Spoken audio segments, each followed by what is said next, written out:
Good morning, everyone. Welcome to the 16th annual lecture. I'm Dr. Ratika Kaushik, and on behalf of the NU family, I extend my heartiest welcome to the dignitaries on the dais and to everyone present in the audience. I feel privileged to be opening this event to mark the 16th anniversary of the annual lecture. In NIIT University, annual lecture is a long-established tradition, and we truly and excitedly look forward to this day every year. Keeping with our tradition of auspicious beginnings, we commence the 16th annual lecture with the lighting of the lamp, a step away from the darkness of ignorance towards light and life. May I now request our esteemed dignitaries on the head table to light the lamp of learning.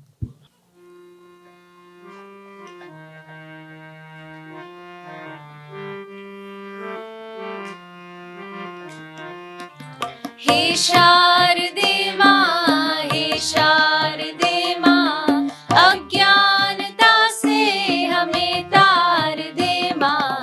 हे शारदे माँ, हे शारदे माँ, अज्ञानता से हमें तार दे माँ।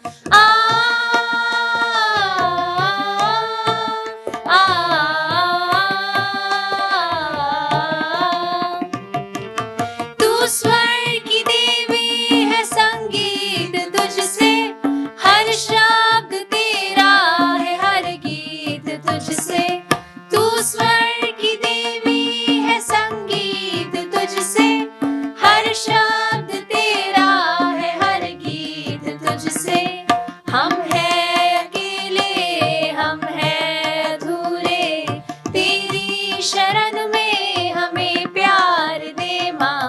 हे शारदे माँ, हे शारदे माँ, अज्ञानता से हमें तार दे माँ।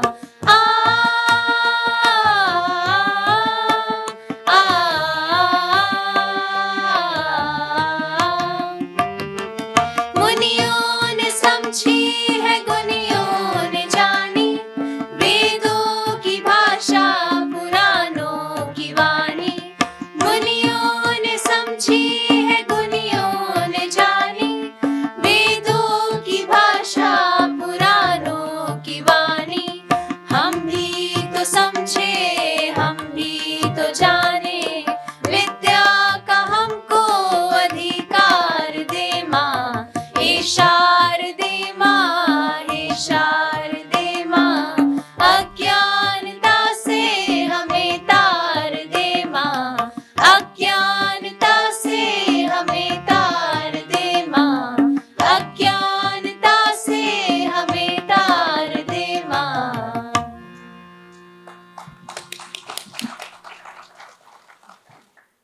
Thank you to the music team for this beautiful rendition. The topic of today's discourse, driving change, inadvertently focused my attention on the word change, at the risk of sounding very pedantic and academic, but forgive me, I'm a professor of English, so it comes with the territory. I wanted to know the etymological and ontological roots of the term, and I chanced upon this wonderful quote by Socrates. And he said, I quote, "The secret of change is to focus all of your energy not on fighting the old, but on building the new." He then went on to elucidate in a more scholarly fashion that any sustainable environment that deals with the innovation of ideas and thought should be all the time driven by the need to adapt, to change the status quo, and to change for the better. Given this association of change and ideas, one will have to admit that universities or higher education institutes hold incredible relevance.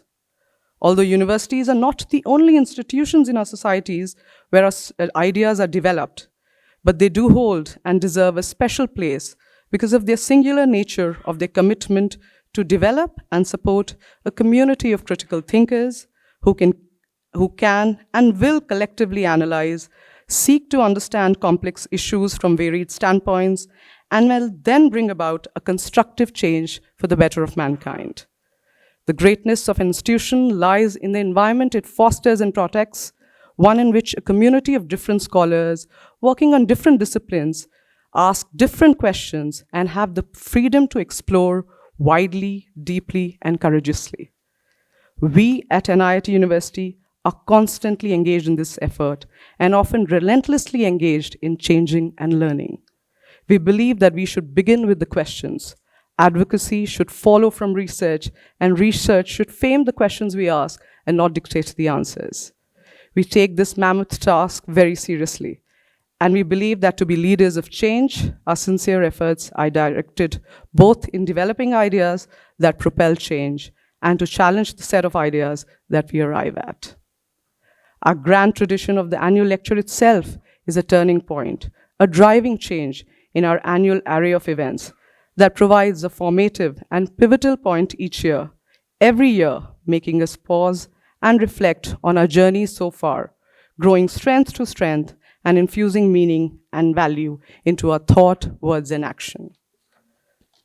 May I now invite our founder, Mr. Rajendra Singh Pawar, to welcome all present and present his reflections on the past annual lectures. Sir. Good morning, and delighted to be here to welcome you all, particularly Mr. Amitabh Kant and Mrs. Kant amidst us, and all our other guests who come from Delhi and from different parts of the country. I'll just take a few minutes to set the context by talking about this tradition that we call the annual day. So the first lecture on this land, and this land at the foothill of the Aravallis, which are considered the oldest fold mountains in the world, going back millions of years, it was not the cultivatable part. Cultivatable part was beyond. So this was at the foothills, very undulating land, and pretty much in that sense, pure and pristine. So when we got 100 acres and we started building, and then I had decided that our first chancellor, Dr. Karan Singh, he should deliver the first lecture on this land. And we called that the first lecture. And I think it was received so well by the small group of students and faculty we had at that time that we requested Dr. Karan Singh to make it an annual tradition.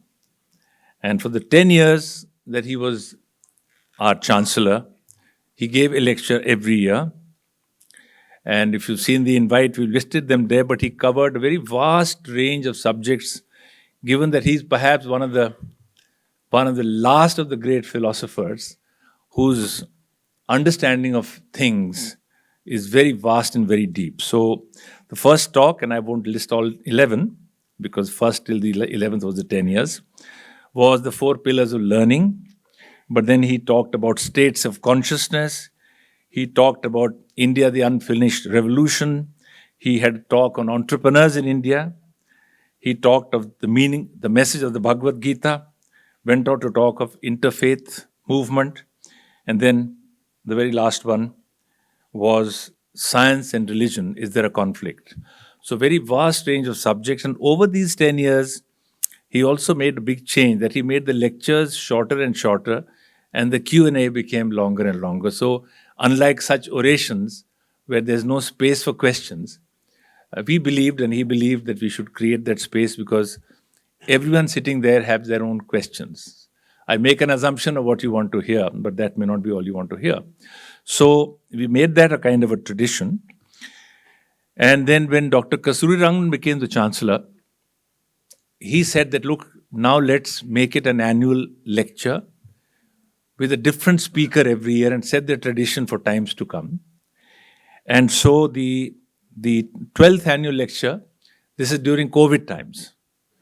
So we said, now who would be the appropriate person? So we called Dr. Naresh Trehan, perhaps one of the most respected and regarded doctor in this country, to talk.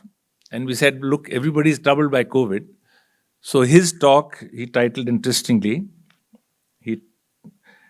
Building Your Future in COVID Times, which is a very good way to look at life in terms of resilience. So one is how to cope with it, but he said, how to build a future in COVID.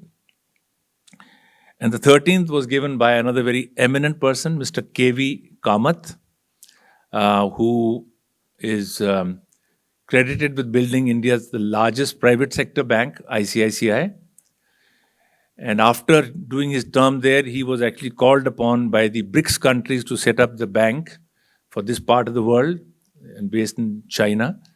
And then he came back and now he is building the next big thing in terms of Geofinances Corporation. So when I asked him to speak about his life experience, interestingly, he chose the topic which is Digital India, Digital Currencies and Economic Growth. And that's a subject he felt that the digital part of life was becoming pervasive. And he had seen it, of course, in banking and beyond. So he was talking about the future and where we are all headed. And then 22, we went to again to a very deep subject. We called Pavan Verma, diplomat, very great writer, big thinker. And he spoke on who are we, the question of identity. And he talked about identity, timeless and contemporary. Another very deep discussion, very provocative questions also to him. And the last year, we got one of India's brightest minds, 5-time chess world champion Vishy Anand. And his topic was shaping a beautiful mind. Now you can see that in all of these, the quest has been to deal with matters of the mind, as we can see. And in many ways, that has set the context, not for each year, but for the larger picture of what education is all about. And in a sense, in these 15 years till now, we've got the opportunity to have our students and all of us sit on the shoulders of giants, as somebody has nicely said, and see the world from their point of view and gain from their experience. And now we will be finishing, or just finished 15 years. And so this is going to be a year full of celebrations for us, the completion of 15 years. And so this year we're fortunate to have another great Indian mind, Mr. Amitabh Kant, to share his words of wisdom. And we spoke at length, and I've heard him speak, and he's such a wide mind, and his life journey and experience, which he'll talk about. And I think in G20, all of us saw the manner in which he tied everything together in the most comprehensive way in a program of G20, which has been unparalleled, perhaps never will be done again. Every part of the country, every topic of the country, getting so many countries on board and tying it together. So when we talk of seamlessness as a core principle, I can't think of a better example. But when we spoke, I said, you talk about everything that's going to happen in the country and so on. That's not what we would like you to talk today. We would like to listen to you about your life lessons. But we want you to talk of driving change, because that's what we want the leaders coming out of the university to be doing. We want them to be leaders who drive change. So I said, in terms of driving change, what are your personal lessons which you want to give to people? And of course, he instantly agreed. So, of course, Vijay Thadani, my co-founder, will give a much more comprehensive resume of Mr. Kant. But I would only say that for the university, each of these lectures is very special. And now we have got a lot of inherited wisdom, which will be added to every year. And we've archived it. It's in digital form, not yet being used for teaching in the classroom, which it should be. But we have that repertoire. And I'm grateful, Amitabh, that you agreed to add to that body of wisdom for us. and to give us very rich inherited wealth for the food, which is food for the mind. And to our young students, let me say this. Many of you are from first year, and then we have a bunch from school. I'll talk about it in a second. I want to say that just one powerful idea or powerful thought can transform your life. The big question is, which one is that? Today, many thoughts will be coming at you. And I would like you to listen very intently, because which of those thoughts is transformational for you will be your choice. But listen to that carefully, just like I will be listening, and you may find your silver bullet. Now, as I close, I'm very tempted to use this opportunity to do a special welcome for these only people in the room with ties. They're from my alma mater, Scindia School, 21 of them, and 4 teachers who are here on the campus visit, which we do for school students to understand what university life is all about. And a special invitation has resulted in your visit. Welcome you here. Because I want to tell everybody that the motto of our school, the Scindia School in Gwalior, is Savidya Ya Vimukta, that which liberates is education, or education liberates, as we call it. So you young Indians have the rare opportunity to listen to someone who will have many thoughts that could liberate your mind. And I'll, of course, join all of you in listening very carefully to what Mr. Kant has to say. And I'd now like to invite Vijay Thadani to introduce Mr. Kant more formally to those of you who don't know many things about him. So, Vijay.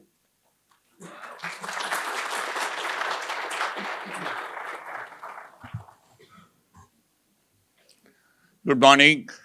First of all, welcome all of you to the NIIT University campus. For those of you who traveled long distances, I'm sure you came to listen to Mr. Kant, who will definitely provide a breath of fresh air. But I must remind you that the AQI here this morning was 95, and you've just traveled from 400 plus all over the country to be here with us. So also welcome you to the greenest campus in this part of the world. It is indeed my privilege to welcome a rare gem in the world of public service, a visionary change maker who embodies the spirit of continuous transformation, Mr. Amitabh Kant, India's G20 Sherpa and a distinguished civil servant who has redefined the very meaning of governance, innovation, and leadership in our nation. He is a leader who turns challenges into opportunities, who sees potential where others see problems, and who has consistently pushed the boundaries of what's possible in public service. In simple words, he thinks big, he acts bold, he drives hard, and he delivers flawlessly. While describing his life's journey will be a very, very long event, I would just like to touch upon some snippets from his rich experience, which will be of use to Newtons here. Newtons, by the way, is what we call very appropriately NIIT University students. Nurturers are indeed the people who look after them, that is our faculty and staff. And we have some future Newtons here wearing the blue ties. Hope many of you will become future Newtons. So for all of you, I think this will be a very, very useful session. So I want to talk about a few of his very interesting contributions. So when he was the Chief Executive Officer of NIIT Aayog from 2016 to 22, he actually played the role of Chief Innovation Officer of India, bringing a startup like agility to government functioning. He wasn't just planning India's future, he was actually building it, turning government policy papers into powerful engines of growth.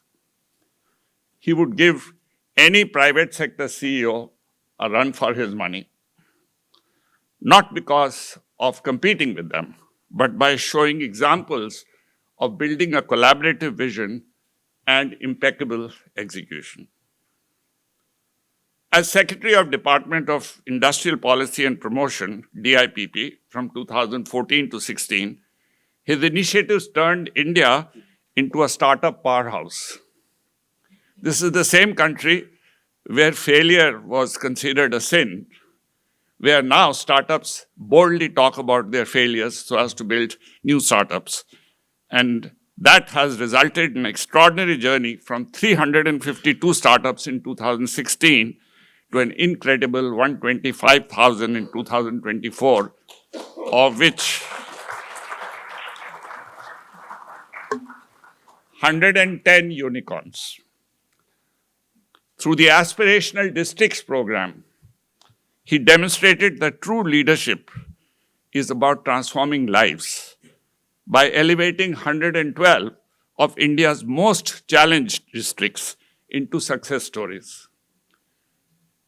So his approach to life is can-do, and his can-do spirit actually is so strong that his team, who struggles to keep with his pace, often wish that he lives up to his last name and sometimes also say can't do. When he championed Make in India, he wasn't just creating a campaign, he was reimagining India's manufacturing destiny, not much like any other seasoned CEO charting out a company's future.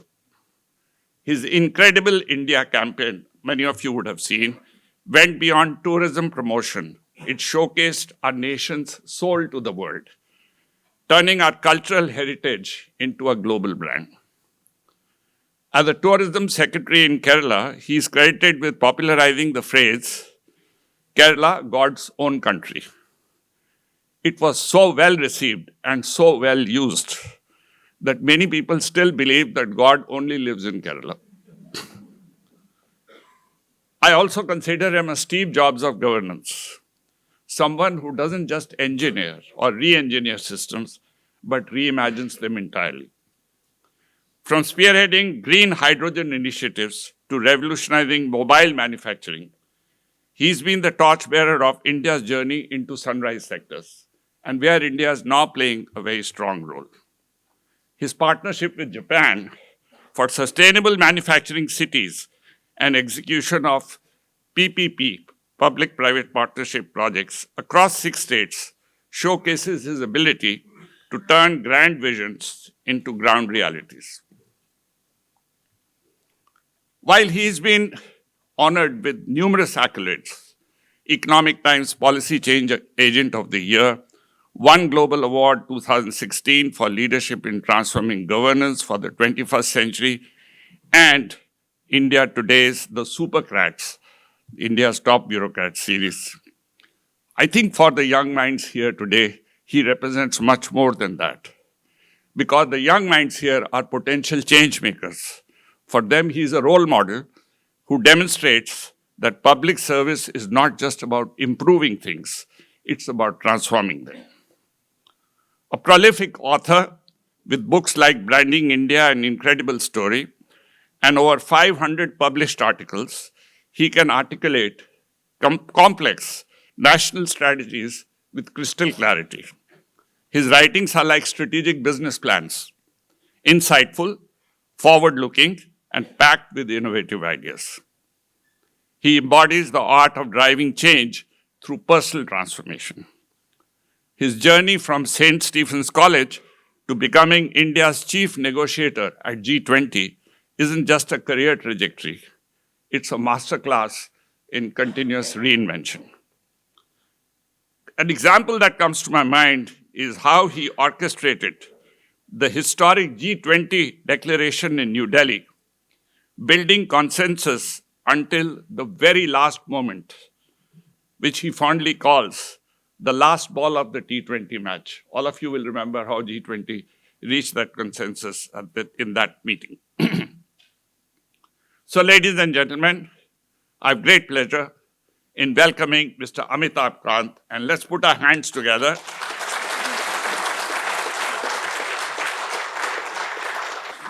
to welcome the change maker who doesn't just manage change, but creates it, drives it, and delivers it as well. Over to you.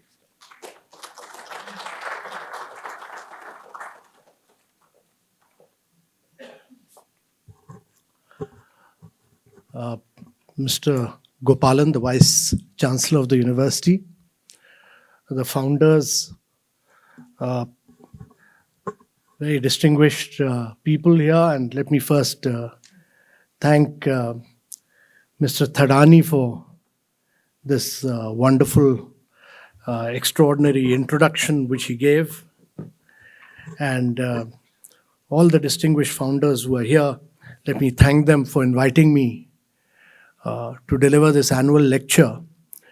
I found that you've had a series of intellectuals of very great eminence who've delivered lectures in the past, whereas I have worked in both the North and the South Block of India, which managed to block just about everything in India. So it's an odd choice that you've made, which you'll regret. But let me say that I was directed by your founders to speak on my own personal experiences, which is a very, very tough job. But let me say that my life is full of great opportunities and great challenges, and it's also a story of lots of ups and downs. And I come from a very middle-class family. My mother was an academic. My father was a judge, and I studied in Delhi, got transferred from UP and came to Delhi.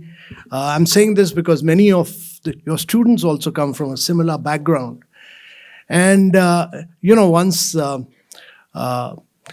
when I was growing up, there were very few options of working in the private sector or to do a startup. That period, most young people, their ambition was to work in the government. And therefore, I sat for the exams, got into the civil services, and I landed up in Kerala. And I still recall a very long journey by Kerala Express, which took about 48 hours to reach Kerala. And Kerala, it was, when I reached there, I discovered that one side, it was an amazing place because it had very high rates of literacy. It had very high health outcomes. The physical quality of life index, the human development was of an extraordinary quality. And 100% literacy, many standards of health and education and nutrition. Kerala was way ahead of European or American states. And yet at the same time, it was a state in turmoil with very high labor tensions at that time, and therefore manufacturing never took off in Kerala. And this constant contradiction always amazed me. And the first few years of my career, actually, I worked in the fisheries sector, and the then Chief Minister wanted me to transform the lives of traditional fishermen. And actually, I moved living from one fishing village to another for 4 years, almost virtually living in these fishing villages. And that actually altered my perspective of development in a very big way. Because my task was really to transform their lives. And one of the things we did was to provide them cutting-edge technology, bring them new outboard motors so that they could go much further into the sea. We could give them new fiberglass crafts so that they could get access to more stable crafts. We provided them what was then known as very good fishing nets, which are known as the disco nets at that time. And so this enabled them to, the outboard motors enabled them to go much further and get a higher catch. But one of the challenges was that the traditional fishermen used to get just about 20% of the marketed price of the catch. And there were 18 layers of middlemen in between by the time the fish used to reach the ultimate consumer. And one of the things we did was to introduce beach level auctions so that there could be a intersection of demand and supply at the beach level itself.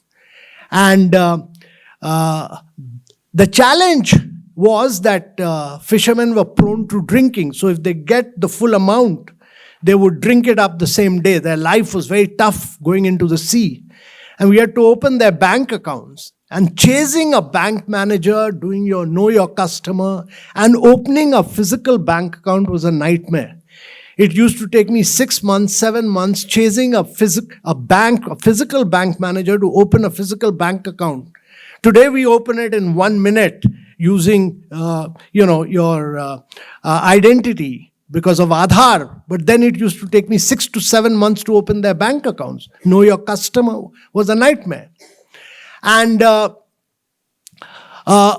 of the things we did was that we opened for fisher women used to take fish in normal buses. It was a huge challenge because they would not be allowed to keep their fish basket. So we got a new bus designed where the baskets could be kept at the back, and these buses were only for fisher women.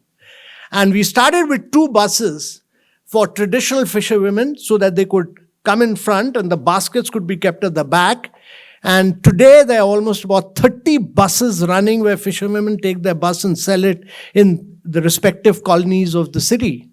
And actually we took the returns of the traditional fishermen from about 20% to close to 85% of the market price. So the returns to the traditional fishermen went up very high because of good technology, good demand, good beach level auction, their ability to sell directly to the consumer and keep the money into their bank account. And that, to my mind, really gave me the lesson of development that if you want to transform lives of people, you have to actually work with them. And one of the key jobs, my jobs, was really about extension and mass communication, of forming self-help groups of fishermen, which was very challenging. But that really made me learn the Malayalam language in a very big way. And the 4 years that I spent with fishermen were the most satisfying period of my life in Kerala. Since I had done a reasonably good job, the chief minister actually decided to post me to a very prominent district, which was where Vasco da Gama had landed and discovered India. And that was the Calicut district of Kerala. And this was the Malabar region of the northern region, but the Malabar region. And the story was that if Vasco da Gama was to come back to Calicut, he would find, it was a very literate city. It was a city of UNESCO, is now declared as the city of literature.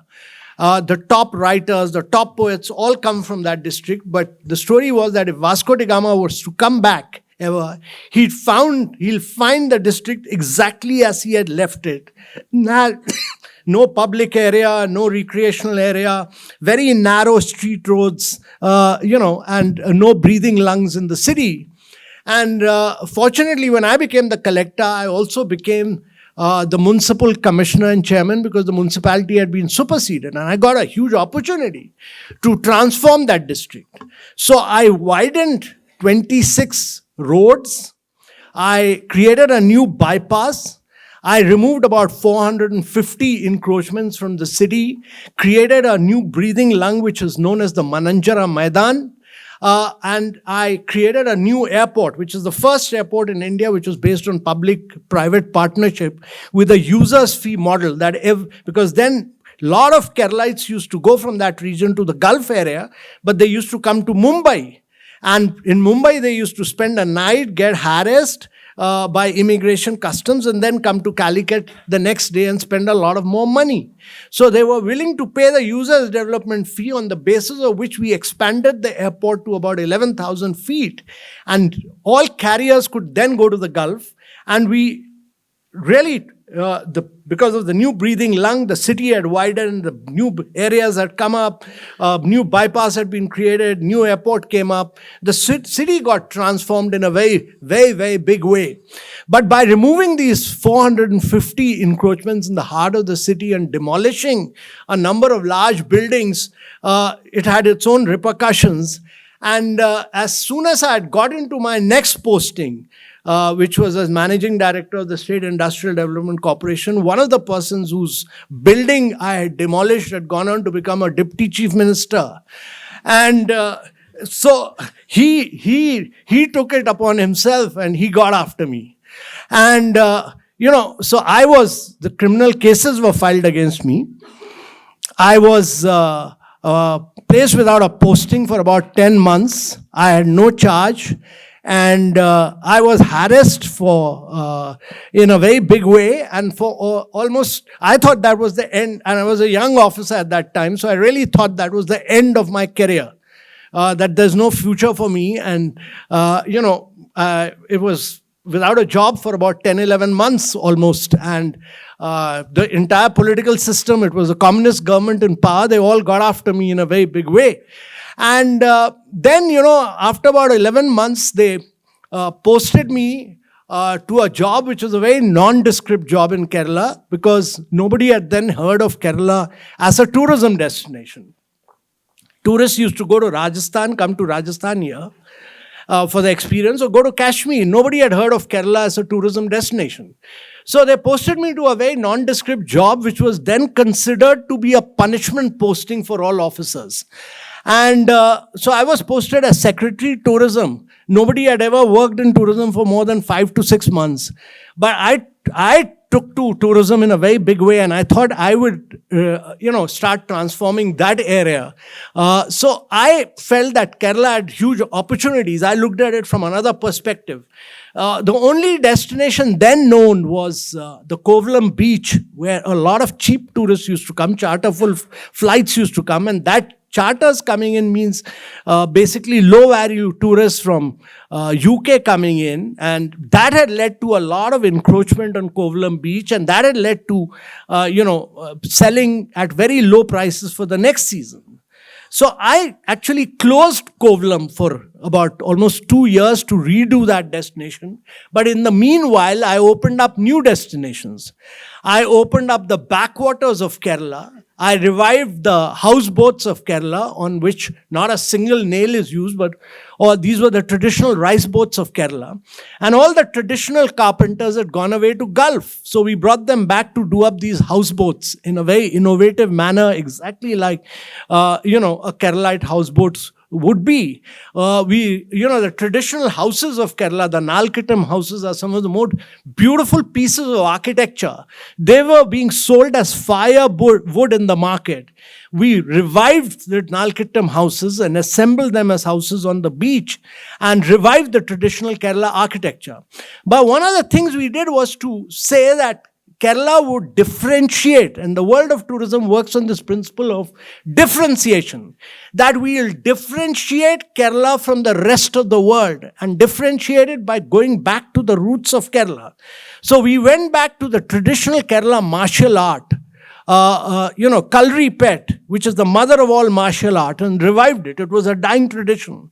We revived all the traditional art forms of Kerala, from Otanthulal to Kathakali to Mohiniyattam. We revived all these traditional art forms. Nobody had heard of the Kerala cuisine, what has become very famous now. The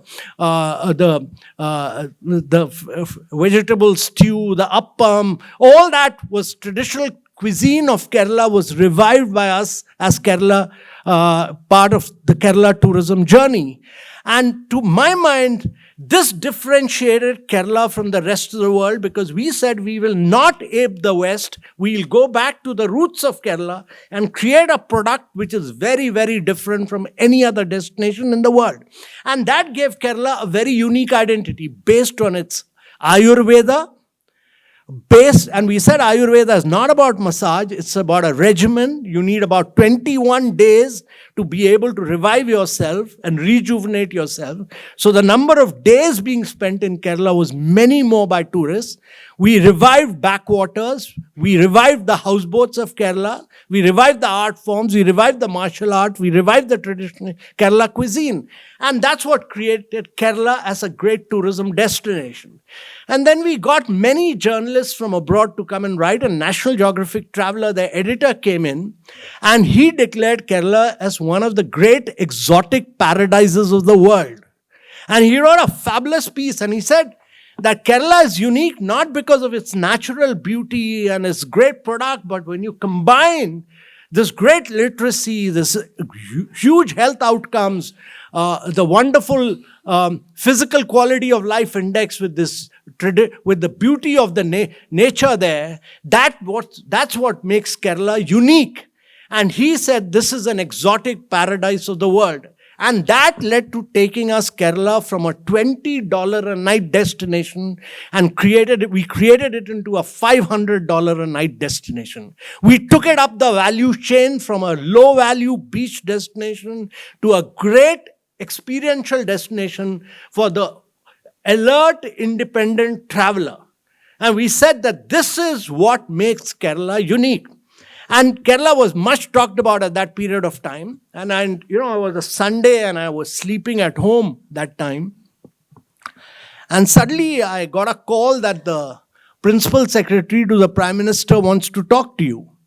And so I was wondering what it is about, because as a young officer, Mr. Brijesh Mishra came on the line and he said, are you the Secretary Tourism? So I said, yes, sir. So he said, the Prime Minister wants to will have a holiday in Kerala. You will be in charge of it. There will be no politician, no chief minister, no political leader. You will take care of him. You decide where you want to take him and you'll be the only person with him there from the state government. So, I arranged Mr. Vajpayee's visit to Kumaragam in the backwaters of Kerala, where he did his Kumaragam musings he wrote on several poetries there. He stayed there for about 6-7 days in Kumaragam backwaters. And every day my job was to take him out into the backwaters or do many other things, but cultural evenings, etc. But I used to sit next to him. Mr. Brijesh Mishra used to make me sit next to him as the host of Kerala. And one day I'd taken him into the backwaters of Kerala and on a lovely houseboat, and we came back and he'd seen the signages, he'd seen how backwaters had developed, he'd met villagers on the way because the houseboat floats in the backwater, unlike Kashmir where boats are stationary. Here the houseboat is constantly moving. So you can interact. He interacted, he came back, he was very happy. And then in the night, Mr. Brijesh Mishra turned to Mr. Vajpayee and he said कि साहब ये लड़के ने बड़ा अच्छा काम किया है, इसको दिल्ली लाते हैं भारत सरकार में. So Mr. Vajpayee turned to me and he said कि अमिताभ आपने अप्लाई किया है भारत सरकार के लिए? तो I said नहीं सर, मैंने तो नहीं अप्लाई किया. तो he said कि बिल्कुल मत अप्लाई करना, अगर अप्लाई करोगे तो ये ब्रजेश मिश्रा तुम्हें टूरिज्म के बदले विमेन एंड चाइल्ड वेलफेयर में भेज देंगे. That was the end of the story. That was the end of the story. And, I applied for Government of India after 1 year, 2 months. And the Civil Services Board actually selected me to go to the Ministry of Finance and I was quite happy. Then, I got another call. That was another Saturday or a Sunday. I got a call. I was at home and the Principal Secretary to the Prime Minister wants to talk to you. So Mr. Brijesh Mishra again came in the line and said कि अमिताभ तुमने भारत सरकार के लिए apply किया है? तो I said yes sir, I apply किया है. तो ही सेड कि तुम्हें मालूम है कहाँ जा रहे हो? तो आई सेड यस सर, मुझे मालूम है कि मैं फाइनेंस मिनिस्ट्री जा रहा हूँ. तो ही सेड कि do you recall that conversation we had that day? You will not go to finance ministry, get ready to go to ministry of tourism. So I said sir, but there is no vacancy in ministry of tourism. He said that's none of your concern. So they lifted the joint secretary who was there in ministry of tourism, posted him to Ministry of Labour, created a vacancy, brought me to the Ministry of Tourism. That's how I landed up in the Ministry of Tourism. And as soon as I landed up, within 2 weeks of that, the 26/11 blast happened. The 9/11 blast in New York happened. The Twin Tower had collapsed. There was war in Afghanistan. There was attack on our parliament, and there were huge travel advisories against India. And there were just 10 to 12% occupancy, and that was a peak of an international crisis with a number of things happening post the Twin Tower blast in New York. Tourism was not growing, and at the peak of that crisis, Singapore, Malaysia, Indonesia, everyone had stopped their marketing campaigns. And, so we went to tour operators, and tour operators then used to sell packages based on, brochures which used to be where tour packages used to be published. So we went to international tour operators who said, sir, even if you buy packages, even if you buy pages after pages of brochures, nobody will come to India. There's no consumer demand for India. And at the peak of the crisis, when Indonesia, Malaysia, Thailand, Singapore had all suspended their campaign, we launched the Incredible India campaign. And the Incredible India campaign was a 360-degree campaign. That was the first time India had ever done commercials. India had done, we took it to the print, we took it to the digital media. First time anybody had gone to the digital media. And we drove consumer demand in a very big way. It was a marketing-led strategy. And we went back again to yoga, Ayurveda, meditation, and we revived consumer demand for India. And what it really demonstrated is that you could actually bring consumer demand back to India. And we grew and grew and grew and grew. Within 2.5, 3 years, we grew so much that we realized that there was no infrastructure to support the inflow of tourists in India. We took it from 1 million to close to 5 million, and there was no consumer. And then people realized that you needed new airports. It was a marketing-led strategy which led to the creation of new airports at Mumbai, at Delhi, at Bangalore, at Hyderabad. And it led to the creation of many new airlines which came in. All this Indigo and many other airlines which came in was a consequence of a marketing-led strategy because of this Incredible India campaign. So a great marketing-led strategy can actually revive demand. It can bring back infrastructure and drive the growth of India. And that's why I really feel that tourism has a huge multiplier impact on growth. For every single job that you create another 11 jobs. And later, I was put in charge of I was of the Delhi-Mumbai Industrial Corridor, where I had this great opportunity to think big, plan for new cities like Dholera, Shindra, Bidkin, etc., do master planning, get them executed. So if you go to Shindra, Bidkin, you will find a completely, and that's one of the big challenges of India, of lack of good sustainable urbanization. But if you go to Shindra, Bidkin near Aurangabad, you will find a city of 250 square kilometers and Dholera of 700 square kilometers. That's the first time I'd met Mr. Modi, because I was going from chief minister to chief minister asking for land to make new urbanization. And nobody would listen to me till I met Mr. Modi, and he asked me, how much land do you want? So I said, I need about 100 square kilometers. So he said, I'll give you 700 square meters. Go and develop Dholera. So if you go to Dholera now, you go to Shindra, Bidkin in Maharashtra, which Mr. Fadnavis gave us. These are completely new urban areas which are manufacturing-led, but which are walk to work, where managers, workers all live together, and which are very well planned, and where you have access to the best technology, smart technologies, and where every bit of water is recycled, electricity you get, everything is clean, and it's all sustainable urbanization for the future, which is manufacturing-led. So that gave me an opportunity to think big, think large in terms of planning for new cities and new urbanization in India. And later I was made Secretary, Department of Industrial Promotion and Policy. As soon as I had become Secretary, Department of Industrial Policy and Promotion, the government changed, and this government came in, Mr. Modi came in. And the first presentation I made to him, he said that, I was telling him that India does very badly in ease of doing business. And we were then 147th in the ease of doing business in the World Bank ranking. So he said that you go after this ease of doing business.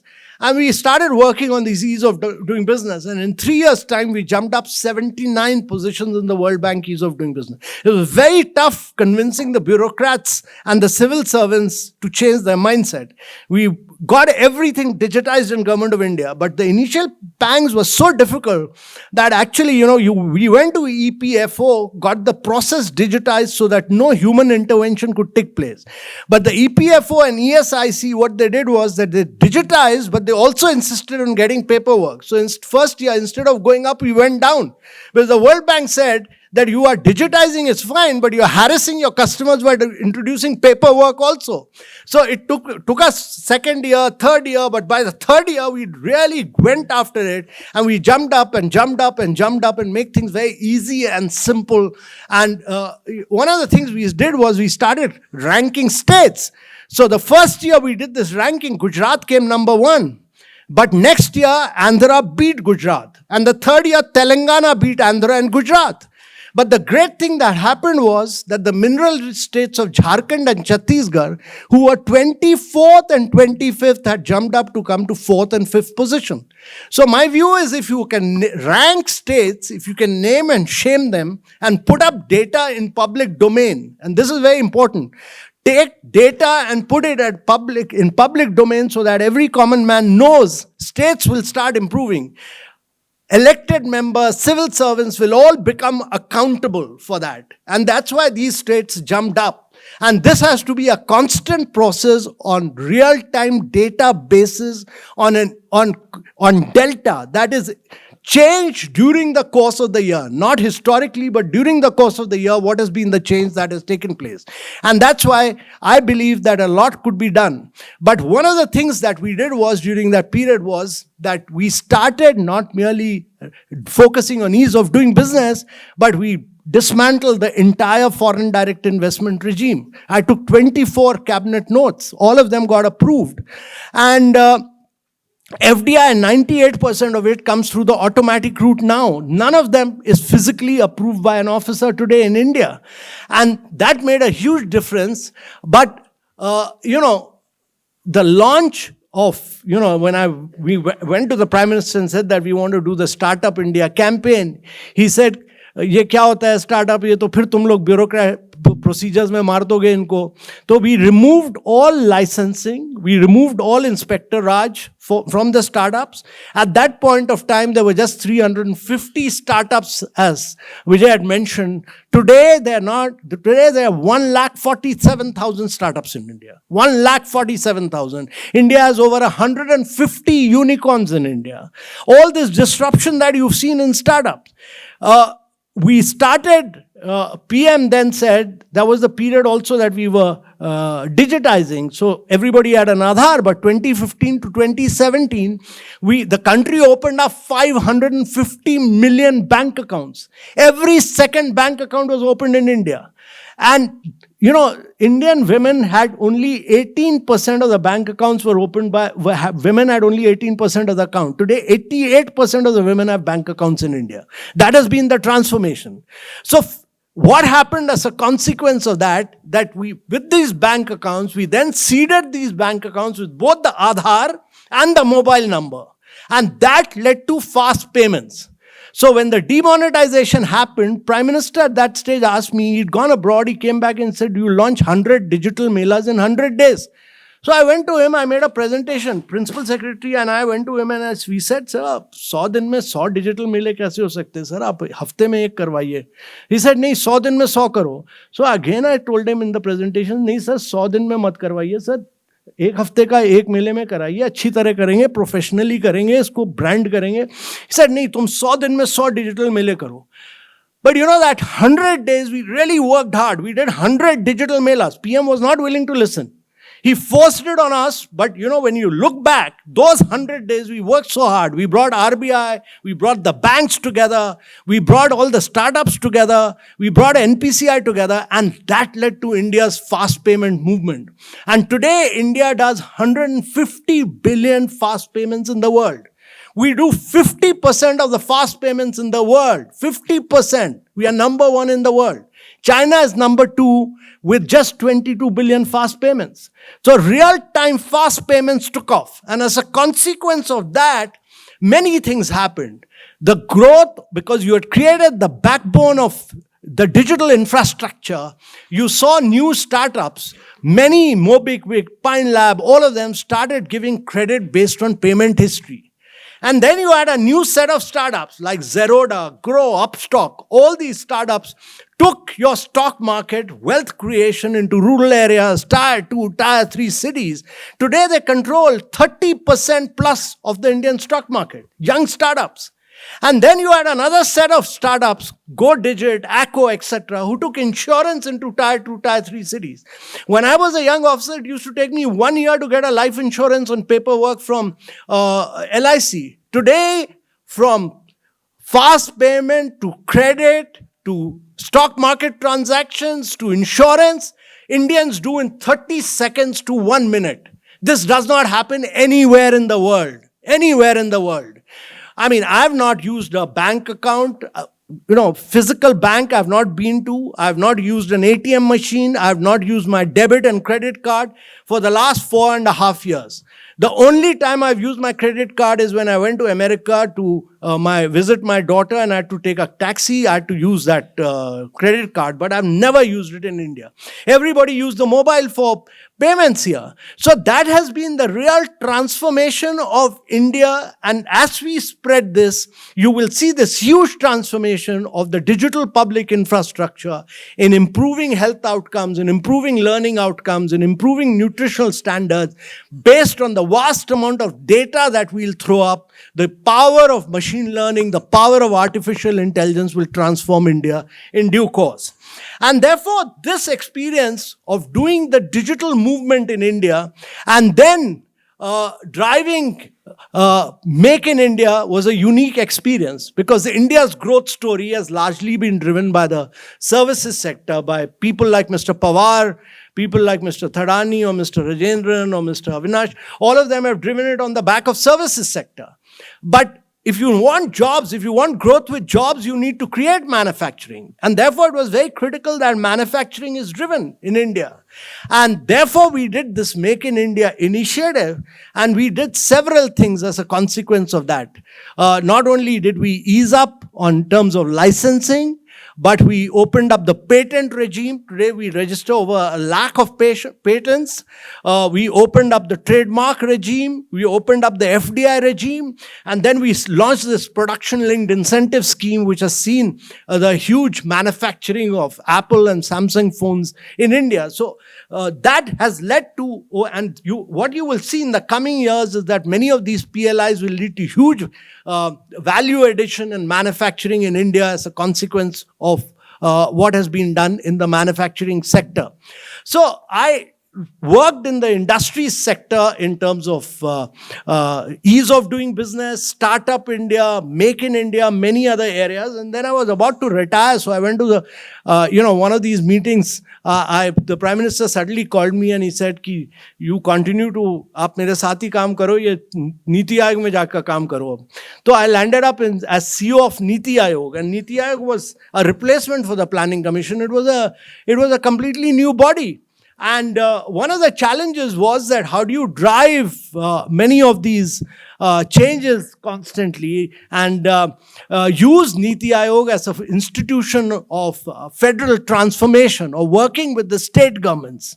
And so one of the challenges was constantly to tell the states how they were performing. So I took what I had learned in terms of ease of doing business, ranking, to education, to health, to nutrition, to many other areas, and started ranking these states. And I suddenly realized that chief ministers of several states of India started saying that, you are always putting us last. So I realized that suddenly, the eastern part of India, and this is a story which we must understand, that it will not be, when we talk about India becoming a Viksit Bharat, means that India must grow from today being a $4 trillion economy to a $30 trillion economy. That means that India's GDP has to grow 9 times. India's per capita income has to grow 8 times, its manufacturing must grow 16 times. And very few countries in the past have been able to do this. It was done by Japan in the post-World War II, it was done by Korea, and in recent times, China has done it between 1990 to 2010. So if you want to grow at rates of 9 to 10% per annum, year after year, for 3 decades or more, and not get caught in the middle income trap, this means that 9 to 10% growth would require you to fire on all cylinders. This would require you to grow on manufacturing. It will require you to enhance your agriculture productivity. It will require you to grow on services. It will require you to urbanize in a very sustainable manner. But more than anything else, you need about 12 champion states. And you can't do it on the back of Gujarat, Maharashtra, Tamil Nadu, which have already grown for a fairly long period at those rates. So you need Bihar, you need UP, you need Madhya Pradesh, you need Rajasthan, you need Chhattisgarh, Jharkhand to grow at high rates. And these are the mineral-rich states of India. These are the most populous states of India. If these states don't grow, it will be very difficult for India to become a $30 trillion economy. So the importance of ranking these states is that these states must transform, these states must grow. And without these states growing at rapid rates for the next 3 to 4 decades, it will be very difficult for India to grow at 9 to 10% per annum for the next 3 to 4 decades. And therefore, one of the challenges in NIIT Aayog we constantly faced was to tell these states that you need to really transform and make structural reforms in your economy. And that is what we pushed for in many things. But one of the most exciting things I did in NIIT Aayog was to really launch this Atal Innovation Mission, where we opened up 10,000 tinkering labs in the schools of India. So the first time in India, students of class 5th started playing around with many new tinkering labs, and they got this opportunity to tinker around with a range of instruments so that they could play around and do many things, including artificial intelligence at a very young age, play with data, play with equipments. And 10,000 tinkering labs were found, and we supported over 250 incubation centers in India. And that, to my mind, was a very satisfying experience, because these tinkering labs were open to schools in the neighborhood as well. So students could access them from the neighborhood. That was very satisfying to my mind. And the third thing that really happened was that we could structure, after a lot of debate and discussion, the production-linked incentive schemes for many sectors of India, which is now leading to a huge transformation, because size and scale of manufacturing was critical. So what we said in the production-linked incentive scheme is you have to keep growing bigger and bigger every year for the next 5 years to become a manufacturing champion. But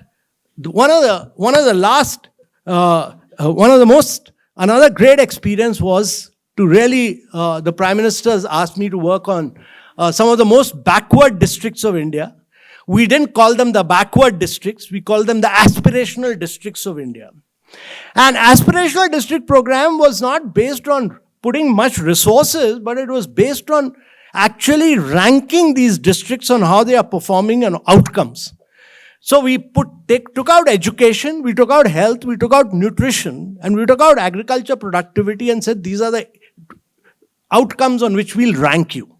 And we'll put out the ranking every month, and we will capture the change every month. So that, historically, if you look at it, Kerala will keep coming number 1. So we said, no, every month change we'll capture. And we started ranking some of the most backward districts, from, Bastar to Kifre in Nagaland to some of the districts you've never heard of. And these districts started ranking. And suddenly we found huge improvement, because we created competition. We had outcomes, defined outcomes.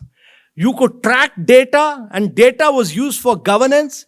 This was not possible when I was a young collector, but it's possible now because you can access data on the basis of your mobiles today. We trained the officers to get real-time data from the field, and we started putting this data out every month by month. And we started naming and shaming these districts. So the elected MLA knew how his district was performing. The collector knew how they were performing, and because the collectors were challenged, we said the best performing districts will give an award and we will support them, and we said that 10% of the outlays will be provided only to districts who will perform well.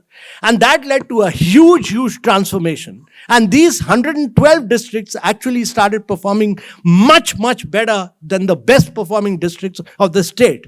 So what my lesson really is that we need to work on outcomes, we need to work on competition, we need to work on data, and we need to name and shame to transform India. And therefore, my experience of aspirational district is that transformation is very much feasible if we do it on data and if we do it on outcomes. And then when we finished this, I was finishing my term and NIIT Aayog, and I went to the Prime Minister, sir, that you've given me over 6 years, you should not keep an officer for more than 5 years. He said, fine, you suggest me your successor. So I suggested some successor, but when I went to call on him, he said that now you go and take over as the G20 Sherpa, which was the toughest thing to do because it was very difficult to bring a consensus in a very fractured world. The Russia-Ukraine crisis was at its peak, and it was impossible to bring a consensus between USA and Russia, both of whom were members of the G20. So I was suddenly made the G20 Sherpa just when India's G20 was about to begin. I think just a month and a half before that, I was put into this job and I had to execute the G20, and PM had very ambitious plans. He said, normally G20s are held in 1 or 2 cities, like Brazil has held it in either Rio or Brasilia. PM said that you do it in every state of India. So 220 meetings we did in every state and every union territory of India. Every state, and he said you turn it into a mass movement. So we had to bring everybody together. We took it to every state of India and we exposed every state, and then we said that every state, the gift will only be of that state, one district, one product. The culture will be only of that state. The cuisine will be only of that state. So we promoted all these states while doing it. And then I landed up with the final round of meeting where I had to build consensus amongst all these 20 countries. And we worked, and I took all these Sherpas out of Delhi, and I said, there's no way you can have a consensus in Delhi. So I took them about 60 kilometers away in New at this ITC hotel there, and I locked these Sherpas there. And I said, no mobiles are allowed, no pressman is allowed, nobody can come in with a camera. So for about 12 days, I locked up all these Sherpas, and the Sherpas were either the cabinet secretaries or the national security advisors. And they fretted and fumed, but they couldn't do a thing. And we started negotiating. So 16 drafts failed. We had, on the Russia-Ukraine para, I had 300 rounds of negotiation. After about in the, just went on and on and on. Russia was on another side, USA was on another side, G7 on another side, emerging markets on another side, China on another side. China was opposing us on Vasudev, Kutumbakam, women-led development, many more issues. We had to work through Sherpa. And finally, on the last day, we got this agreement hammered out. Leaders were to come next day in the morning at about 9 o'clock, and the Prime Minister talked to me the previous night at 12 o'clock. He said, "Kya hua?" I said, "Sir, abhi tak to kuch nahi hua hai." So at about 12:30, I took the final draft before the Sherpas, and I said, "This is the draft. Either you take it or you lump it. But this is the final draft of the Russia-Ukraine para, and we'll go ahead with this," because I knew everybody's red line. The Russians opposed it. So I took the Russian deputy minister who had come to the room, and I said, my leader has told me that if you don't agree, the first speaker after the Prime Minister will be Zelensky to speak. So he said, "Oh, Mr. Zelensky is not here." I said, "But we'll get him virtually." So I said, "And we've given him 20 minutes to speak if you don't agree." So he consulted Kremlin and all. Within 15 minutes, I had a yes. And then, we got, by morning, at the consent of France, Germany, Italy, everyone, but I did not have the consent of United States of America. So I phoned up the Sherpa in the morning at about 7:30. And he said, Amitabh, give me half an hour. I have to still brief President Biden and I'll tell you in about half an hour. But he got back to me in half an hour. And he said, we'll agree, but we have two conditions. He said, you have to change one word. And that word made material difference. So I said, I'll think about it. And he said, second is that I want the consent of Russia and China before that. So I had the consent of Russia the previous night. I did not have the consent of China. Everyone else's consent I had. So I phoned up the Chinese Sherpa, and then the Chinese Sherpa told me that my Prime Minister who has come says that we'll agree, but we'll agree to one condition. So I said, what is that? He said that we'll agree to this one condition, and that para had already been greened. It had been agreed by China earlier, that USA will hold the G20 in 2026. He said, we want that line removed. I said, why? You have agreed to it before. He said, because these Americans, they'd never give us visas. Even to the governor of Hong Kong, they don't give us visas. I said, that's your bilateral issue. You can't solve in a multilateral forum.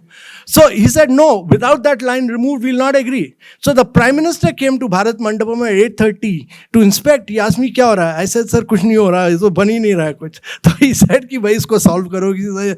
So I told him, sir, ye bilateral issue hai. So then he said, ye to baith ke inke saath solve karo. So the meeting started. The leaders' meeting started. I took the American Sherpa and the Chinese Sherpa into the next room, and I started negotiating with them on this visa issue. And the Chinese said that we want a written agreement, a written guarantee legally vetted, that they will give visas to every single person recommended by the government of China, including Hong Kong residents. So I started negotiating. It took me 2.5 hours to convince the Chinese that instead of, he said, you are a native speaker, so you tell us what is the way out. So I said, instead of asking for a guarantee, you just say that we will ensure, the word will be, we will ensure that visas are issued. So I drafted out a letter after 2.5 hours, which the Americans signed, the Chinese accepted, and that's how the agreement was reached. At about 12:45 and 1 p.m., we got the Prime Minister to just announce that the consensus had been reached. So after about 17 rounds, 300 hours of negotiation on one para, we finally succeeded and we achieved that. So these are the very difficult and very, it's been a bed of thorns. It's not been a bed of roses. But some of the lessons of my journey in life has been that it'll not be, life is never easy. It's very tough. But because there are a number of very young students here, particularly from NIIT, the Newtons, you'll face a lot of challenges in life. You'll face a lot of thorns. You'll face a lot of downs all your life. But you should always be optimistic about life. And if you are optimistic about life, you'll always find the solution. Secondly, my belief always has been that whatever you do in life, first have the vision of what you want to do, how you're going to transform it. Whatever job you take, small or big, whatever you do, have the vision to transform that particular job. You'll get job satisfaction if you're always transformational in nature, and therefore have your outcomes very clear, that this is what I want to achieve in this short period that I'm going to be there. And I'm going to achieve it by whatever I do, I'm going to achieve these outcomes. And therefore, once you're clear about the outcomes, the challenge is that quite often we are not clear about what we want to achieve. We do it as a status quo every day. No, you have to be an agent of change. You have to redefine your work. And you have to be very clear that I want to transform this particular area, whatever your area, small or big. And therefore, outcomes, your very clarity of mind about what you want to deliver. And that can only come if you are a big agent of change. And that can only happen if you're bold in your thinking. Always be bold and learn to be risk-taking. It's not possible for India to be a $30 trillion economy without being bold, without being risk-taking. And therefore, it is critical to be both bold, be gutsy, be risk-taking. And all this would require, to my mind, for all of you, if you want to be bold and risky, to build up good teams. And much like Mr. Pawar has done here, to build a good team of his Vice Chancellor, one of whom has now gone away to Surat, many of his team, you have to be a very good team builder. Everything you don't do yourself, you build a very effective team and learn the art of delegating and getting work done by others. And therefore, it's very important that you are a great team leader. And the last point I want to make is that it's important that you are able to communicate your dream and sell your dream. So you have to be an effective communicator in whatever you do. And therefore, it's not just your hard power of your own work, but your soft power of being able to take your team along and convincing others is very important. So the soft power of your personality is equally important as your hard power. So as India continues to grow in the coming years, it's both the digital power, which many of you are learning here. It's your ability to master and capture the digital power with your soft power. And your ability to become great agents of sustainability, of being a green economy in the future, will really be the climate change will be the biggest feature of our life. It'll be the biggest feature of our life, whether we like it or not. The world is heading towards a catastrophe, and the world is what we were to achieve in 2050. The world has already surpassed the 1.5 degree last year. Last year, June 22 was the hottest year in the history of the world. And therefore, climate change will be one of the biggest challenges, and how we redefine the growth trajectory of India will all be the hands of young people like you. So, ladies and gentlemen, with these few words, I take this opportunity to compliment you. All of you are very fortunate that you're studying in a great institution, one of the most outstanding institutions. You've got to be thankful to your teachers and to your parents to have put you here in this really outstanding institution, which has such an outstanding infrastructure. So I wish you all the best and a great future. And I'll be very happy to get grilled, because that's what Mr. Pawar said, that you have to face questions. Thank you very much. Thank you.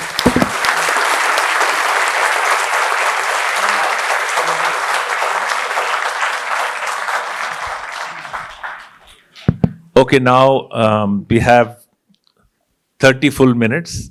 If you guys have questions till then. So you heard a absolute whirlwind story. So you talk about communicating, talk about convincing, talk about storytelling. Obviously, you have to have a story, but you have to tell it as well. So now you've heard his narrative. He's given you some lessons in the end. And now I'm expecting that you have questions as pointed as possible to him. And he'll give us a short an answer so we can cover many questions. So, no, I'm saying that just a quick show of hands of anyone who's already ready with questions. Identify yourself and then your question.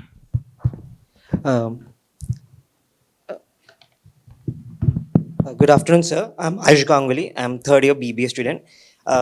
During a talk, I understood the importance of analysis in life to understanding why we should always analyze our path, our changes, and the growth we're having in life. So why is this analysis so important? Why should we always see the change we are having? That's the question. So,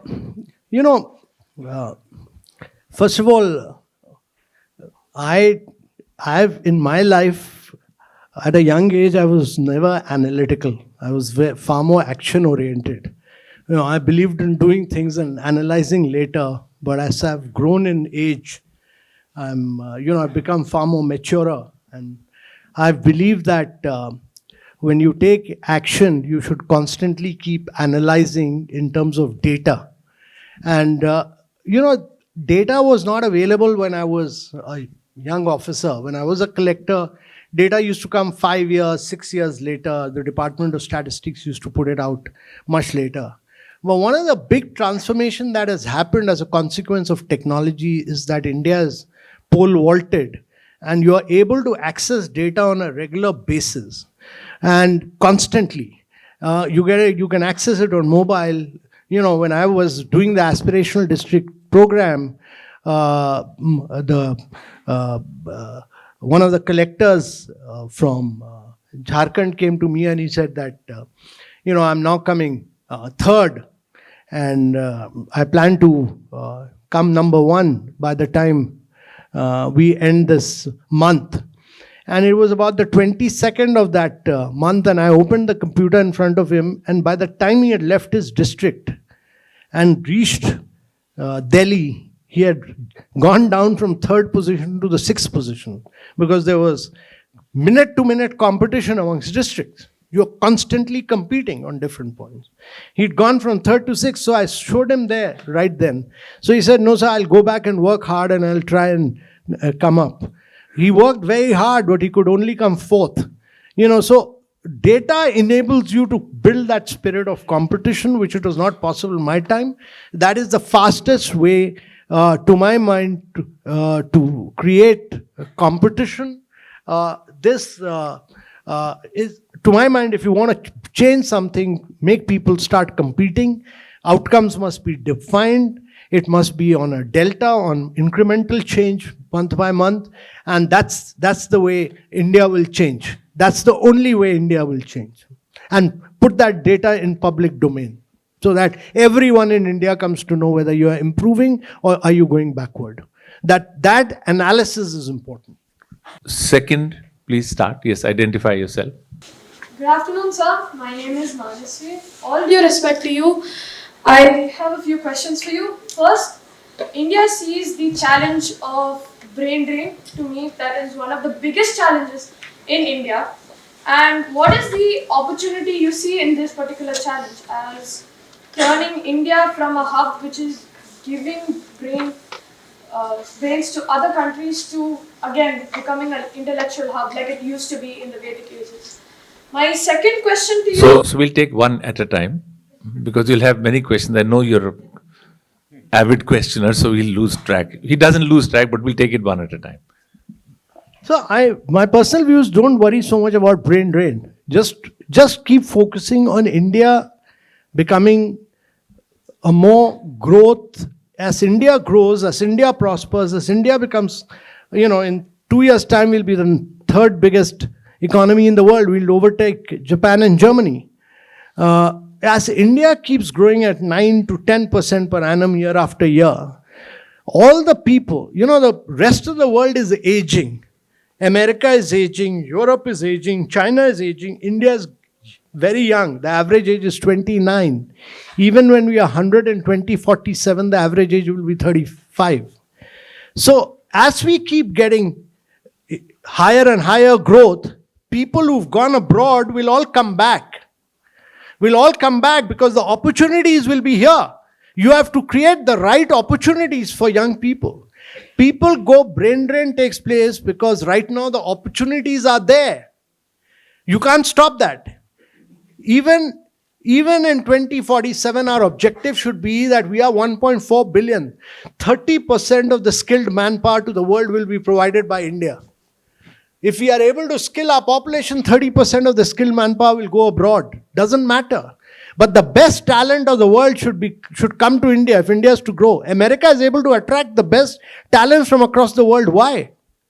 Because that's the only country in the world which in the last 40 years, only country which has maintained its share of global GDP at 26%. It controls 44% of the market capitalization with just 4% of population. And therefore, if India keeps growing, if India becomes a great place to work, everybody will come back to India. So you have to improve India rather than worry about brain drain. Second question.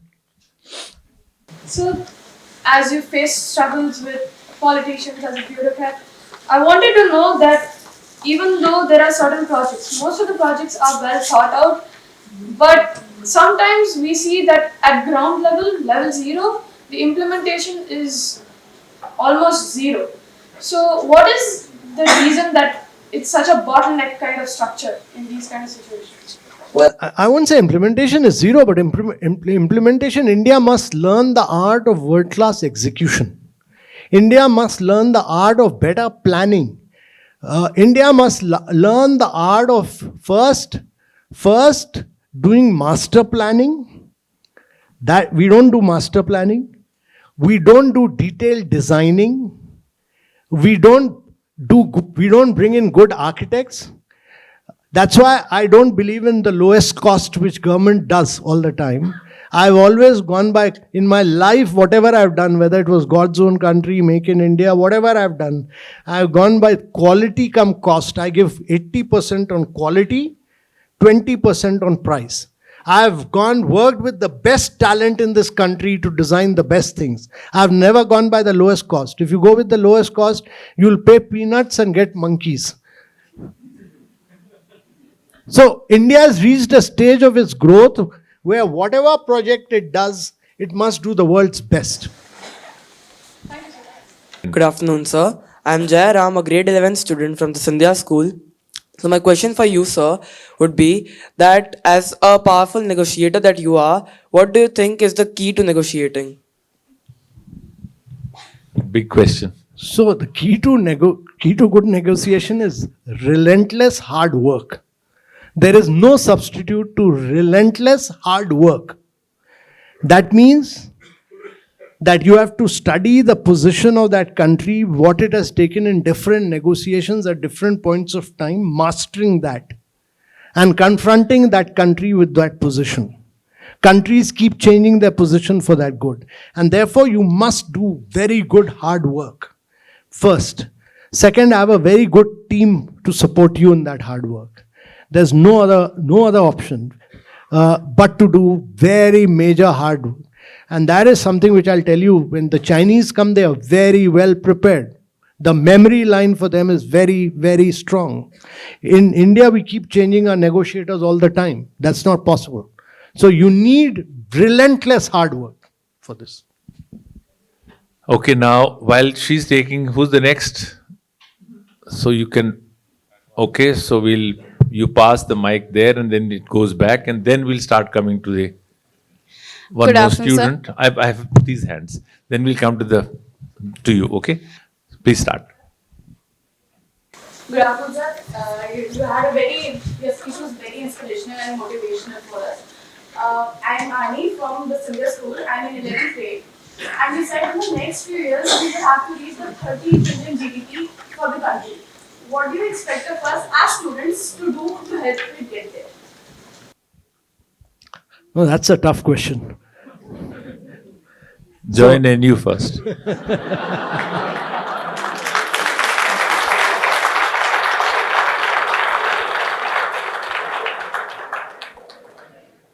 So after you've passed out of Sandhya school, you've joined NIU, you've graduated out of NIU, you have to become a very major agent of change for India. Whatever area you get into, whether it's technology, after passing out of NIU, whatever area you get into, you have to excel in that job. If every Indian starts excelling in their job and contributing to their particular job with vision, with transformational skills, then India will be transformed. I think every young Indian must have this ambition to contribute to the growth and development of India wherever you are.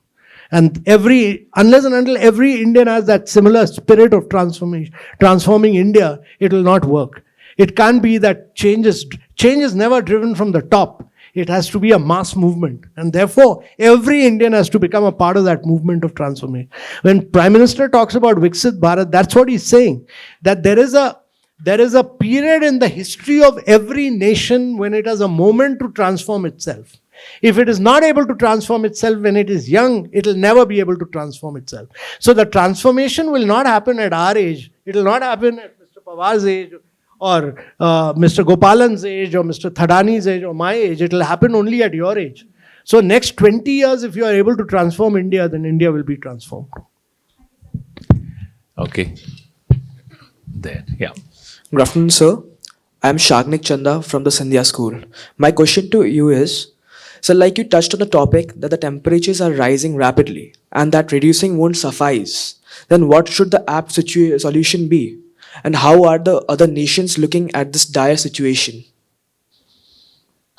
So, that's an important, very important question. And that means basically that India as a country needs to technologically move towards cleaner technologies. We have to go towards electric vehicles, we'll have to go towards LED bulbs, we'll have to go towards solar energy. Even of all our electricity is solar energy, that's only 20% of the energy. So India's ambition is that by 2035, we should be able to use solar energy to crack water and produce green hydrogen. And we should become the largest producer and the largest exporter of green hydrogen by 2047. But one of the things all Indians can do is by becoming a part of this, what Prime Minister calls as the LIFE movement, that is lifestyle for sustainability. That is, we don't switch off our lights, we don't switch off our water taps, we don't switch off our cars at red lights, the petrol keeps burning. All that is contributing to a hotter climate. And therefore, behavioral change in every Indian is important. And that is critical for every citizen. Make the change that you want to see yourself. Good afternoon, sir. I'm Shivna. I'm a research scholar in the Humanities Department. And I want to ask you, how do you feel one should be a calculated risk taker alongside the risk of potential failures? Like, we go hand in hand. How do you navigate through it? So, yeah, important question. So, one is that, I mean, when you take risk, for instance, when I was not succeeding in the negotiations and extreme positions were being taken, I got all the emerging markets together. And I went up to the G7 and I said, all emerging markets are together. This final consensus, I had not discussed with the Prime Minister, but I told them that my Prime Minister feels that this is the best document. We can't go beyond this. I made the Brazilian Sherpas say that Lula is agreed. I made the South Africa Sherpas say that Ramaphosa has agreed. The South African Prime Minister has agreed. And we literally said that all three leaders have agreed and we left no opportunity. There was a risk. And I also said that if you don't agree, please ask your leader to talk to my leader directly. But if I hadn't said that, I would have failed. So I took a risk, but I covered myself. After saying that, I came back at 12:30 in the night and told the Prime Minister that I've done this. And, that if anybody gets in touch with you, you just say that, yes, that is it. So you take calculated risk, but cover yourself fully. You're asking me so many questions, even the UPSC did not ask me so many questions. Welcome to NU. Good afternoon, sir. Myself, Raghav. I am a BTech first year student. So I had a question in mind, sir. Kerala has such a high literacy rate as well as great tourism. Then how did it came down to having highest debt to GDP ratio in India today? Bad governance. Okay, sir. See, governance is critical. And that's a very important point I'm making. That in India, all these states are giving away too many subsidy schemes. So if you give subsidies, you must be able to generate more through manufacturing, through services, whatever. You have to generate tax to be able to give that. If you're not able to generate tax, you only keep giving subsidies without a manufacturing background, you'll run into debt. That's the challenge with many of these states. They have not grown their manufacturing, they've not grown their agriculture, they've not grown their urbanization. And without this, you will not have the revenues to support so much of. So that's bad governance. And good governance is the key. Good governance is the key to all this.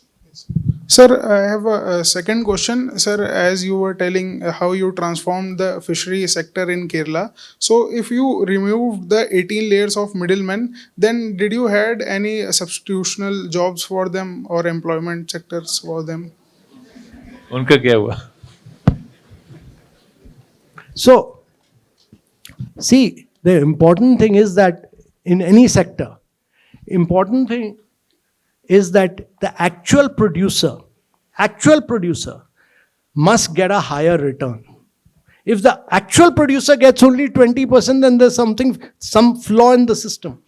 As long as the middleman gets 15%, it's fine. As long as he gets 20%, it's fine. But he can't get 85%. So what I did was to squeeze the margins of the middleman and increase the margins of the producers. What happened was that we took the actual returns of the fishermen from 20% to 80% and brought the returns of the middlemen from 80% to 20%. And that is what must happen in every area. Good Identify afternoon, yourself. sir. I'm Patlola Megha Reddy from first year. As you mentioned earlier about startups and all, what do you think are the key reasons why startups are failing in India? Is it due to funding challenges, market issues, or perhaps a lack of skilled talent? See, don't worry about failures. Just don't worry about failures. Startups are meant to fail. All Indians must accept, all parents, all students, all of you Indians must learn the art of failing. There's no successful entrepreneur in the world who started a startup and didn't fail. You have to fail and fail and fail and then succeed. So don't worry about failure. Indians believe that there should be never a failure. Startup movement has to be based on the basic premise that you have to fail to succeed. Doesn't matter. But most startups fail because of bad governance. They fail because of lack of they don't have a good business model. You have to create a good business model. And thirdly, if you have a good business model, you'll automatically get capital. So your good model of business is very important. Good technology is very important also. Okay, we have a question here. Thank you. Please sit comfortably. Please sit comfortably. Okay. Just identify yourself. Thank you, Pawar, for giving 65 plus a chance now, but by heart I'm under 25. So actually I'm basically trained as a nuclear scientist. I'm a hardcore nuclear scientist. I've been advising this organization on academic affairs off and on. And I have also been working in the area which you could get a resolution passed, which is called Living for Environment. And I'm actually, after retirement, I've been giving these talks all over the country. And even abroad, I'll give some talks. And I work for Pehle India Foundation as a distinguished professor at present. You know, I mean, it's Professor Rajiv Kumar's NGO. But it's not basically a query. The query which I had, you have already answered during one of your answers. What I want to comment on is that we, the oldies, and I'm a chemist, so catalyst is very important, and we have to be a catalyst. And this is what, I mean, people like us should do. And just your inspirational and motivational talk did act as a catalyst, because for me, you are a catalyst. So I would like more of us to be a catalyst and tell them if we could do it with all the issues which you had faced and I have faced, we were growing up as youngsters, they can do it with all the infrastructure they have, which we have created. Many people ask us, what were you doing? Your life was very, very stupid. I mean, not stupid, actually, it was not very inspirational. You're just studying and doing, but we have got digital world with us. I said, no, but this digital world was actually, we were the one who made it for you. So now you should think even higher. So, I mean, I would like to comment only on the life for environment, because that was one of the biggest clincher in the resolution which you passed. But it's our agenda. So could you please just comment, how did you get this life for environment, for sustainable development? How did you clinch that? Because our Prime Minister was thinking about it. No, there were many challenges, you know, and there were certain things which India was trying to push for, like women-led development or Vasudev Kutumbakam or life. All of them were being opposed by China. They were being opposed by China, and finally I had to build up a very good relationship with the Chinese Sherpa, have a one-to-one relationship and negotiate with him. So actually many people don't realize, but for three things that I won, life, women-led development and Vasudev Kutumbakam, I won all these three, but I gave them 2.5, I actually gave them 6 words. which many people have not realized, but I agreed to some things for the Chinese to be able to clinch this. That was a part of my bilateral negotiation with the Chinese Sherpa. Good afternoon, sir. Thank you for the informative and Identify very yourself intellectual as well, session. please. I'm Dr. Chandan and I am nurturer at NU. I'm teaching IMBA students and management subjects. So my question is, I see myself and many of us in the academic fraternity as a Sherpas. So my question is for the sustainable growth and development and for the young mind, how we can make them more sensitized about the growth and development and sustainability. So how to empower Sherpas for the same? So, very important to constantly keep students about the challenges of climate action and what they can do for both climate mitigation, climate adaptation, how they can all become themselves instrument of change, because the world is going to get transformed very sharply, and therefore the best is if you can educate them on climate. Many people are not aware that this is India will be amongst the worst affected due to climate change. That awareness, that knowledge, that ability to understand just doesn't exist amongst Indians. I think we need to educate them that India will be amongst the most impacted by climate change. So Thank when you, you're sir. teaching here on campus, here the students have an opportunity to live sustainability, not to learn. Yes. Which means you have to go up the hill and walk with them as well and plant some trees. Okay. Yeah. Thank you, sir. Last question, Professor Khanna. Good afternoon, sir. My name is Deepak Khanna and I'm a nurturer here. Sir, I would like to ask, what was the contribution of your alma mater which made you the disruptor in chief of our country? And the related question is, what can I do as a nurturer to make my students change agents and maybe celebrate failure? So first and foremost, I think my principal in my school had left a huge imprint, and I think as nurturers or as professors or whatever, if you can become a role model for your students, that will be the biggest impact you can leave. And I really feel that many of my philosophies of life, or many of my ability to be able to go and adapt myself to Kerala or learn the Malayalam language, or many of the value systems that I learned was because of the teachers that I'd been through my school or college. I've immensely gained from the people who've nurtured me. And therefore, all through the period of G20, one basic thing that I said, and this is very important, because what is happening as a consequence of the social media, especially Twitter, Facebook, all this, two things are happening. One is that people have stopped reading, which is everybody is getting into a 60-word message kind of thing. Reading is very important. So to my mind, please make the students read as much as possible. If you are not able to read and absorb, it will be very difficult later. To be able to, there is a huge difference between the declaration which India has made and the declaration of G20 which Brazil has made. People say there's a difference. India's declaration is 100x better because we could draft it in a much better manner with a better vision, and therefore that was possible because we were able to that came out of a certain discipline, and that discipline comes out of reading. That's number one.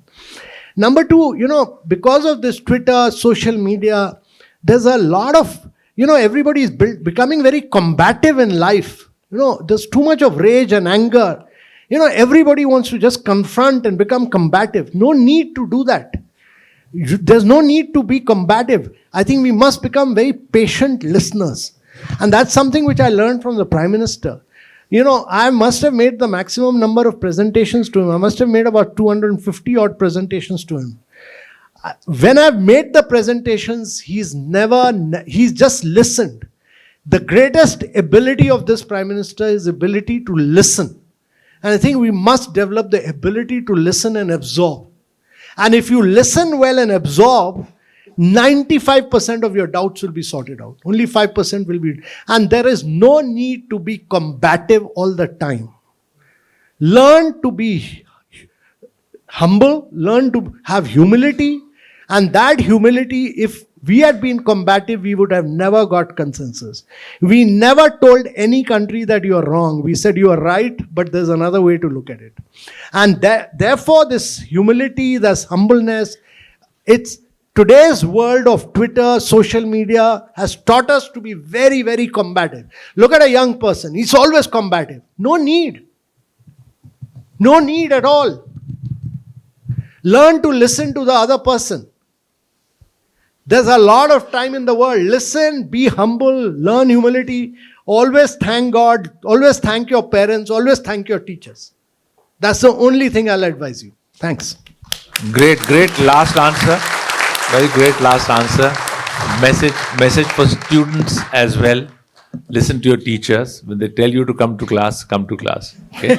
Thank you, sir. Thank you for those honest, forthcoming, and bold answers, just like your speech.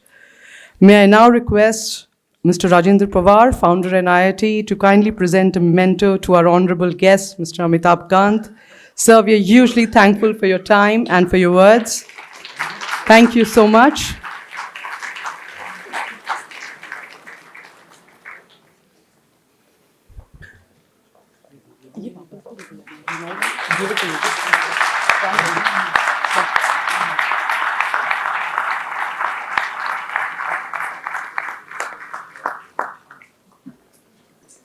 Thank you, sir. May I now request Professor Prakash Gopalan, President, NIIT University, to present the annual repertoire and deliver the vote of thanks.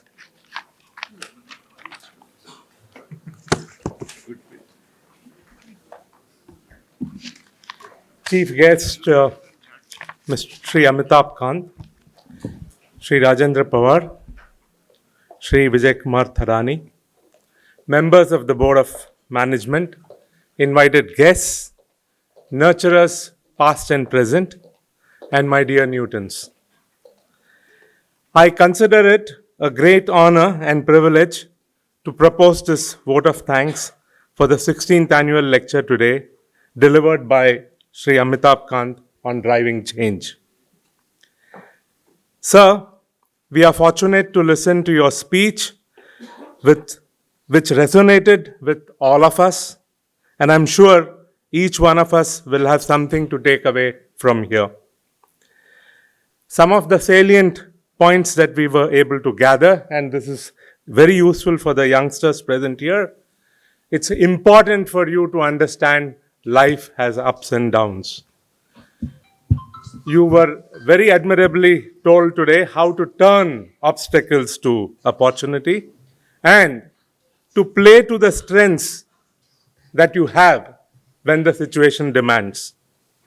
Incredible India, planning and developing new cities, the Make in India story, the Startup India, your life at NITI Aayog, PLI that you talked about, transforming India's economy from where it is today, were all very, very admirable pieces of not only just information, but actually stories woven into them as to how it was done. In the end, one of the things I could learn from you, sir, is that perseverance pays. I'm delighted to inform this august audience that NIIT University continues to be on the roll as it has been in the past.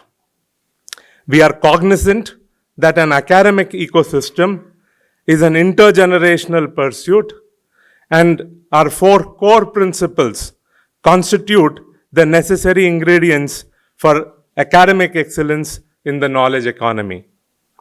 As we move ahead, we also look at the rear view mirror to learn from more than a decade of experience, in fact, the last 15 years. We are pleased to inform you that we are today a NAAC accredited university. The process is still incomplete, of course. Compiling and stitching together university-wide information was never an easy task. I express my appreciation for the tireless efforts by the nurturers in this direction. We were privileged to host senior academicians, industry professionals, high-ranking officials, members of the civil society, and other walks of life on the campus in the year gone by. I must place on record my gratitude for the key insights that all of these people provided, which have helped us in more ways than one. We are also indebted to invited speakers who spared some time out of their busy schedule to visit the campus to interact with faculty and students. Needless to add, their interactions have enriched us as always. At the university, the third Founders Growth Camp was organized in April 2024, a unique feature of NIIT University in association with NIIT Limited to bring out the best of the minds in the field of startups at one platform, which was organized at NU.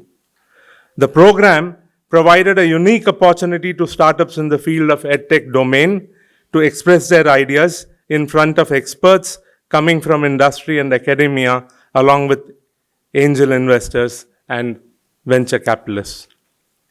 I feel proud and privileged to inform this august audience that the 14th convocation ceremony was held on the 19th of October this year. Devyani Ghosh, President NASSCOM, was the chief guest on the occasion. A total of 158 students were awarded the Bachelor of Technology, one student the Bachelor of Business Administration, 25 students the Master of Business Administration Integrated, 3 students the Master of Science Integrated in Computer Science, and 51 students the Master of Technology, and lastly 31 students the Master of Business Administration, as well as 1 Doctor of Philosophy. As in the past, our students have continued their involvement in research projects under the mentorship of our faculty. Our students and alumni have excelled in academics both inside and outside the campus by way of presenting papers at conferences and recording achievements in competitions of national repute. We continue to ride our firm belief in the industry-linked core principle by forging tie-ups and bringing them to fruition. Our tie-ups with Axis Bank, HDFC, GRMI, ICICI Bank, Infosys, among others, are prime examples. We have also signed an MOU with the Victoria University in New Zealand and with the University of Indianapolis to further our academic collaborations and also provide our students a global reach. You will be happy to know that our esteemed members of the faculty have continued to be flag bearers of intellectual prowess in various fora by their research work, presenting papers, delivering talks at conferences, as also collecting prestigious awards in the past year. I am hopeful that given the commitment and zeal of our faculty, the future certainly looks promising. Now here comes an announcement which I am supposed to make as part of the agenda today. I'm delighted to share that Dr. Ratika Kaushik, a faculty in the area of humanities and social sciences, has been chosen as the best faculty for the academic year 2023-24.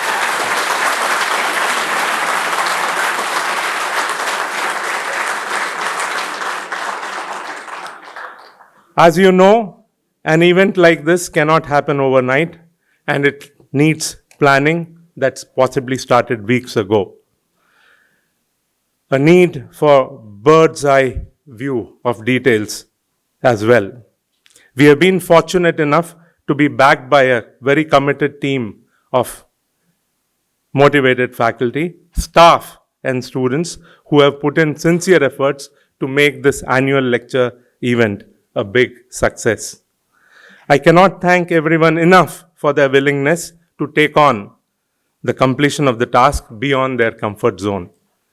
I would like to once again, on behalf of the entire fraternity, express our gratitude to Mr. Amitabh Kant, who dwelt on a topic so dear to us. Please accept our heartful thanks. I also wish to express my gratitude to the members of the media for covering this event. Thank you once again. Jai Hind.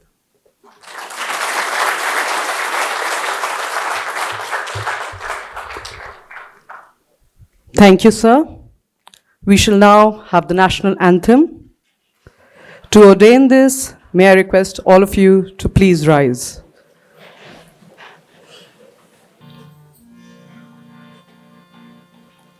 जनगण मन अधिनायक जय हे भारत भाग्य विधाता पंजाब सिंध गुजरात मराठा द्राविड़ उत्कल बंगा विंध्य हिमाचल यमुना गंगा उच्चल जलधि तरंगा तब शुभ नामे जागे तब शुभ आशीष मांगे गाहे तब जय गाथा जन गण मंगलदायक जय हे भारत भाग्य विधाता जय हे जय हे जय हे जय जय जय जय हे.